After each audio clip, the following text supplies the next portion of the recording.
Welcome to the Near Memo, a weekly conversation about search, social, and commerce.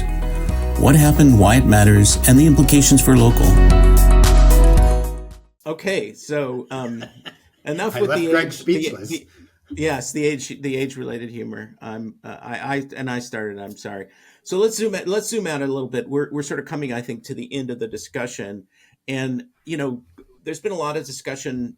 So we've had ChatGPT for approximately a year, and over the course of that time, Google's sort of changed its public position on AI generated content. It started out where the perception was that Google was rejecting it, or rejecting automated content, and then the position is publicly shifted from we don't want AI content or automated content to we just care about quality, and it doesn't matter how you generate it, right? Human versus AI or some mix of both. So what do you really think about that? What do Google is really, I think, struggling to get out in front of a lot of the criticism that it's been leveled against it, and a lot of the sort of competitive pressure that it feels. And so we have had like a bazillion algorithmic updates and changes this year, a lot of volatility. What do you think how Google's going to react to all this AI content? Certainly, uh, sort of low quality SEO types are going to pump out a lot of volume using AI cheaply, and there's going to be a lot more spam or quasi spam online. But what is your opinion about sort of going forward, how this is all going to impact search quality and spam versus good content? And So Google's I listen reaction to, there's a podcast in the affiliate marketing world that I listen to called Authority Hacker. And I love it because the affiliate marketing world is like super spammy like compared to local, right? And even they're admitting that like AI content is like they're telling people don't do it. Like if you run an affiliate site, like don't just publish 5,000 pages with a click of a button. There's lots of people out there that'll tell you to do it.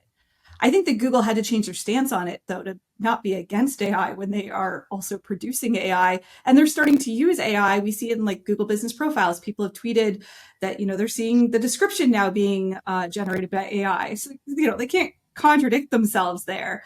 But I think it's more of like, when is it appropriate and when is it not? And I would say for the majority of content that we come up with, it's not super appropriate to use AI to generate the content.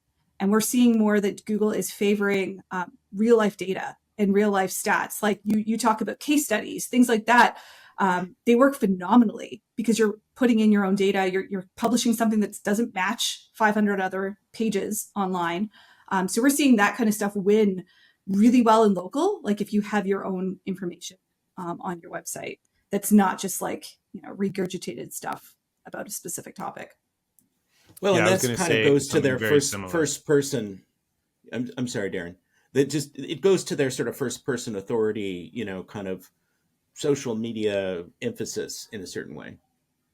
Go ahead, Darren. Sorry.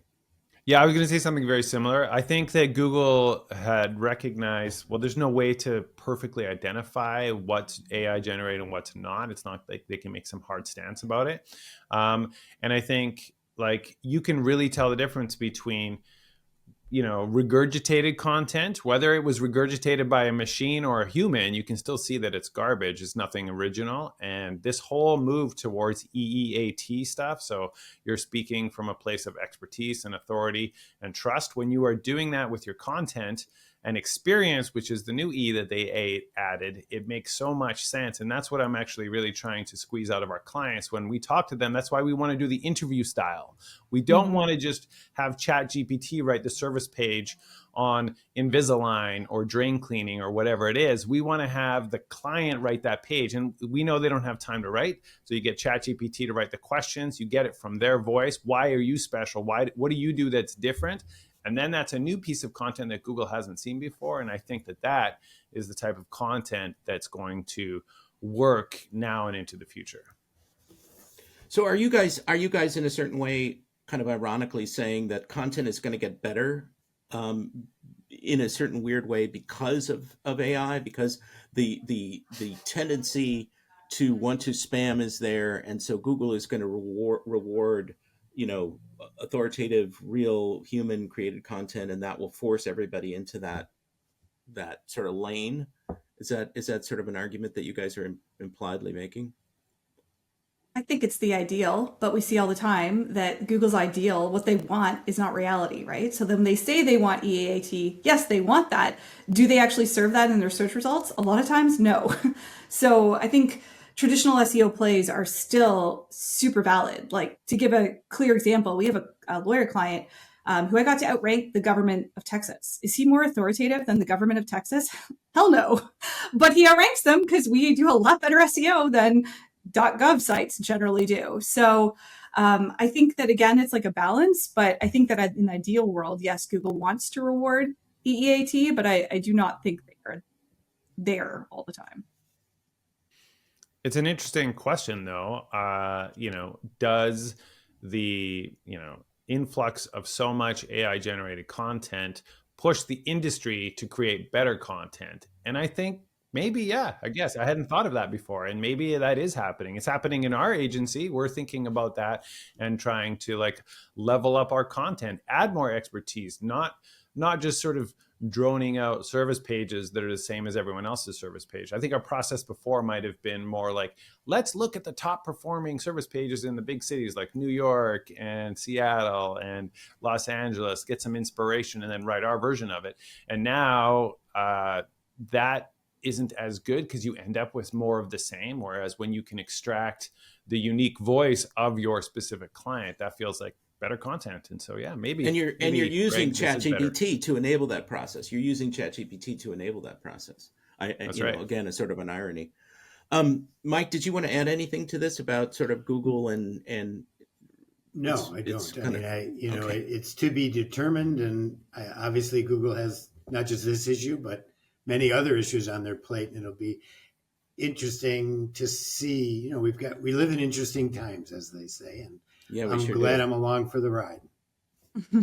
Okay, so as a kind of final question to wrap up, I mean, we could go on and go down a bunch of different kind of areas and explore more. I mean, this has been a really interesting, I think, and useful conversation. But as a final question, what do you guys think the impact of AI is going to be on SEO, the industry, and local SEO in particular in the near term? Let's say, within the next 3 years. What specific changes or what specific changes or innovations do you think are going to happen? So I'm definitely not pessimistic about it. I don't think my job's in danger or Darren's job's in danger. Like, I think we're fine. I think local is one of the most genuine things like out there as far as industry go, like when it comes to reviews and photos and so many things that you just can't fake. So I'm not really worried in any way, shape, or form. I think the changes will probably divide what type of local SEO agency you are. The division between the people that are relying heavily on AI versus the people that are more like what Darren and I are talking about. Every time I think everybody's in line with us, just visit some Facebook groups, and let me tell you, you'll get the polar opposite approach to how to do this kind of stuff. So I do think that division probably will grow, but overall, I'm really optimistic about where the industry is headed, and I don't think anyone should be afraid for the jobs.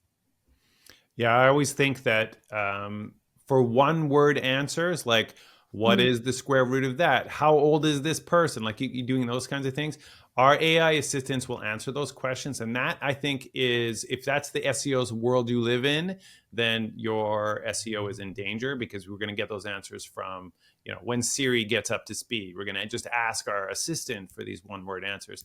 But with local, you need to explore the businesses. You're not just going to be like, I need a plumber to come and fix my my drains. Can you just call one and have them show up?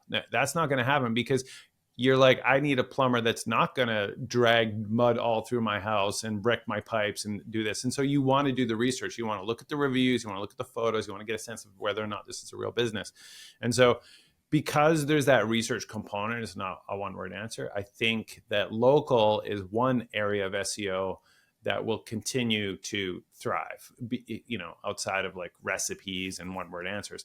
But I do think that the way that people are getting data will change, and I actually do think that Google's at risk if they don't pick up the pace. Like, if you look at the new ChatGPT voice thing, it's really good, and you can ask it all kinds of questions in just a natural way. It's almost like we're achieving that movie Her, where he just speaks to his assistant and gets everything he wants and gets everything done. Like, I see us heading that route. And so right now we think about the map pack and ranking businesses in these 3 results or into the Google Maps area. Will the interface be different in the future? And will our jobs as local SEOs be to optimize our client to be returned by ChatGPT's voice thing, or however Siri is pulling results? So it'll be our job to figure out, how does Siri determine which 5 businesses to return? And how do I make sure my business is listed first? Like, instead of focusing on the interface of the map pack, we're focusing on ranking our businesses in the voice results that people are getting back. I could see a shift like that happening in the next 3 years. I don't think it's going to happen in the next year, but I think SEOs will try to stay ahead of it, and they'll pivot along with the interface as things change. Well, interestingly, just to add a comment onto that, people were very excited and worked up about voice search, a couple of years ago, and talked about voice optimization, and it never really materialized, right? It never really happened. I mean, people use text, speech to text, and input queries with voice, but the transformation that people were talking about never happened. But this may ultimately be that for certain people or certain use cases or certain segments of the population. We talked before the session about younger users really sort of gravitating potentially to that kind of a UI as opposed to the traditional Google SERP. So it'll be really interesting to see how that plays out over time. And I have 2 comments there. One is that the incumbents that are in your pocket, Android and Apple, have a huge advantage in that, because if it takes a year or 2 for this to roll out, they have the resources and money to do that, versus ChatGPT building a piece of hardware.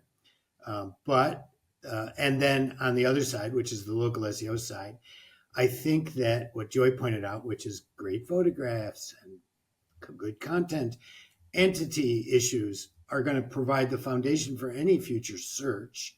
And so I think that what we've been doing will stay largely the same in broad parameters of making sure that the entities are accurate, detailed, down to the product level, up to the corporate level, and everything in between, including reviews and workers and all that stuff. So to some extent, it's going to be the same, because they need the data to rank the stuff however you ask for it and however it delivers. And it's going to be knowledge graphs driving all that, which also gives Google a huge advantage, because their local knowledge graph is still, despite its many flaws, still the best. All right. On that note, thank you, Darren Shaw and Joy Hawkins, for a fascinating conversation. We'll pick it up again in another 6 months or a year and see where we are, see how much of this stuff has come true. Thanks for being with us. Thanks for listening. And if you're in the United States, have a great Thanksgiving, or hope you had a great Thanksgiving, depending on when you're listening to this. And if you're in Canada, go skiing, enjoy the sun. If you're you're in Edmonton, Darren, right? Yeah. Yeah, in Edmonton. Okay. All right. So we'll see you all next time. Thanks for joining David, Mike, and Greg. To stay on top of the latest developments in local, subscribe to our newsletter at nearmedia.co. We'll see you next week.